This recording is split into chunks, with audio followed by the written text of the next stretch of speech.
ഭിന്നശേഷിക്കാരെ സ്വയം പര്യാപ്തരാക്കുക എന്ന ലക്ഷ്യത്തോടെ അവർക്ക് സഹായഹസ്തവുമായി Kodiyathur PTM higher secondary school NSS unit ഭിന്നശേഷിക്കാർ ജീവിതോപാധിക്കായി നിർമ്മിച്ച കുടകൾ ഏറ്റെടുത്ത് വിൽപ്പന നടത്തിയാണ് 150ഓളം NSS വളണ്ടിയർമാർ ജീവകാരുണ്യ പ്രവർത്തനങ്ങളിൽ മാതൃകയാവുന്നത്.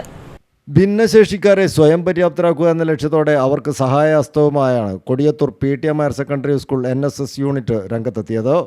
ഭിന്നശേഷിക്കാർ ജീവിതോപാധിക്കായി നിർമ്മിച്ച കുടകൾ ഏറ്റെടുത്ത് വിൽപ്പന നടത്തിയാണ് 150ഓളം NSS വളണ്ടിയർമാർ ജീവകാരുണ്യ പ്രവർത്തനങ്ങളിൽ മാതൃകയാവുന്നത്. സ്കൂളിലെ NSS യൂണിറ്റിൻ്റെ പ്രഭ പദ്ധതിയുടെ ഭാഗമായാണ് ഭിന്നശേഷിക്കാരനായ മുഹമ്മദ് അലിയും സുഹൃത്തുക്കളും നിർമ്മിച്ച കുടകളുടെ വിപണനം ഏറ്റെടുത്തത്. കുടകളുടെ വിൽപ്പന ഉദ്ഘാടനം കൊടിയത്തൂർ ഗ്രാമപഞ്ചായത്ത് പ്രസിഡന്റ് T. കവിത നിർവഹിച്ചു. ചടങ്ങിൽ PTA പ്രസിഡന്റ് SA നാസർ അധ്യക്ഷത വഹിച്ചു. Vice president Sharif Ambalakkandi, SMC chairman Fasal Babu, principal PT Ismail, NSS programme officer KT Saleem, അധ്യാപകരായ ഇർഷാദ് ഖാൻ, KC ലുക്മാൻ, CP സഹീർ, ഫഹദ് ചെറുവാടി തുടങ്ങിയവർ ചടങ്ങിൽ സംബന്ധിച്ചു. News bureau, Mukkam.